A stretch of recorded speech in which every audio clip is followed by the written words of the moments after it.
Good Morning Business, French Tech. Il est 6h43 et vous savez que tous les matins à cette heure-ci on vous présente une French Tech et je sais que vous rêvez tous, notamment Laure, de devenir patron de French Tech.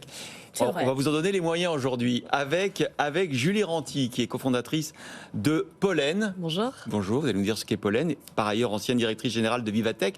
Donc la tech, ça vous connaît. Et vous vous êtes dit, peut-être que la meilleure manière de devenir un champion de la tech, c'est d'être formé par ses pairs et par des gens qui ont réussi. C'est ça le pitch ? Oui, exactement. J'ai créé Pollen en juin de cette année avec mes associés, Olivier Xu et Vincent Huguet, le cofondateur de Malte, qui lui a plus un rôle de conseiller, avec l'ambition de permettre à toutes et à tous d'acquérir les compétences utiles pour façonner le monde de demain, pour s'adapter aux évolutions de ces métiers et pour saisir les opportunités apportées par la nouvelle technologie. Et notre conviction profonde, c'est que la meilleure manière d'apprendre, en fait, c'est d'apprendre de ses pairs, de ceux qui ont fait avant nous, de ceux qui ont défriché un sujet, qui ont développé des méthodes et qui vont pouvoir les partager leur vécu, partager leurs réussites, leurs échecs et faire grandir ainsi plein d'autres talents qui voudront apprendre de leurs méthodes. Mais alors, vous êtes courageuse parce que le marché est quand même très concurrentiel. Il y a beaucoup de headtech et notamment qui disent venez, on vous apporte un mentor. Il y a même des célébrités qui font des masterclass. C'est quoi la différence de Pollen ? La première chose, c'est d'aller chercher les meilleurs experts et de les accompagner grâce à notre méthodologie qu'on a développée avec des experts en pédagogie pour qu'ils passent de super experts à super formateurs sur leur métier et qu'ils puissent transmettre leur expérience. Donc vous formez les formateurs. Exactement. La deuxième, c'est que c'est du live. Mon expérience de Vivatech, vous l'avez rappelé, mon passé dans l'événementiel m'a montré l'impact de connecter les bonnes personnes, de susciter des rencontres, d'échanger, de partager. Et aujourd'hui, on constate qu'il y a une vraie fatigue du préenregistré, du e-learning, qui ont des taux de complétion qui sont autour de 5 à 10%. Nous, on veut proposer des formations qui soient réellement actionnable, engageante, et on pense que le live, l'échange avec le formateur qui est un vrai expert reconnu et avec ses pairs, c'est la meilleure manière de le faire. Ça sera en ligne et en présentiel et ça coûtera 700-800 € quand même la journée de formation, c'est ça ? C'est plus cher si on vient. Oui, alors ça se passe effectivement soit en ligne, soit en présentiel. On a voulu remettre le présentiel au cœur de notre proposition de valeur, encore une fois pour favoriser ces rencontres et ces échanges qui sont très vertueuses dans l'apprentissage. En termes de prix, on est autour de 490 € la demi-journée et 890 € la journée entière quand ça se passe en présentiel. Et dans 99% des cas, c'est financé par l'employeur. Parce qu'en fait, aujourd'hui, dans les entreprises, la première demande des salariés après le salaire, c'est d'être formé et d'avoir accès à des formations de qualité. Anthony. Vous pouvez nous donner quelques exemples concrets des formations les plus populaires aujourd'hui et qui sont les stars de la French Tech qui viennent les dispenser surtout ? Avec plaisir. Il y a des stars de la French Tech et pas que. Il y a aussi des stars oui, mais nous, on est intéressés par les stars.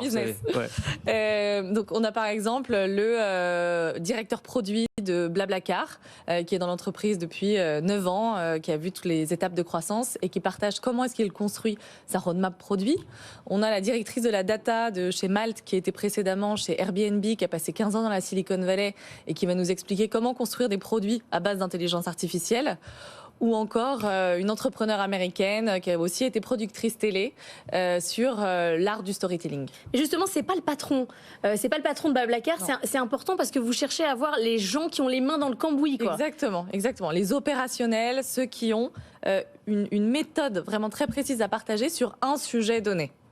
Vous n'avez pas peur, effectivement, Laure disait de la concurrence. On a déjà reçu Mentor Show, Headflex, UPSO Academy, 360 Learning.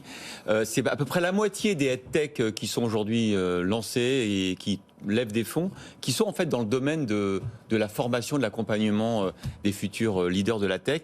Ça doit être dur de se distinguer et de faire sa place dans ce marché.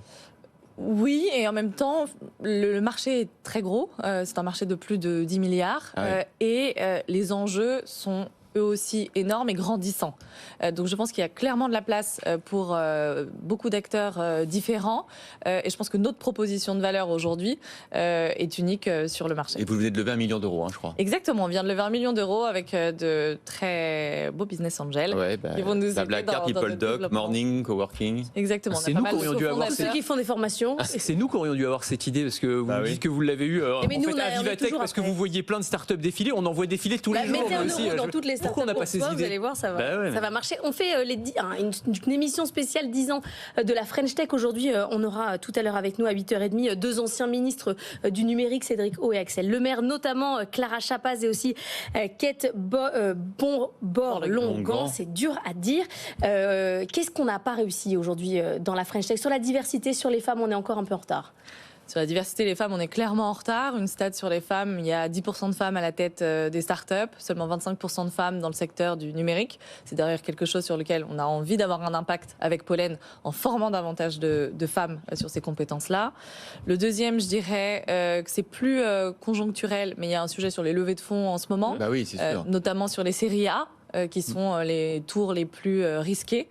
On voit qu'au global, les levées de fonds par rapport à l'année dernière ont été divisées par 2. La question qu'on pose d'ailleurs ce matin, c'est est-ce que c'est une crise de croissance ou est-ce qu'il y a un plafond de verre de la French Tech, notamment parce qu'on a du mal aussi à trouver des financements importants qu'on va souvent aux États-Unis quand on est en série B ou C. Enfin, voilà. Est-ce que c'est... Non, je pense qu'honnêtement, la French Tech a fait un travail formidable Oui, ces 10 dernières années, notamment pour attirer des capitaux étrangers.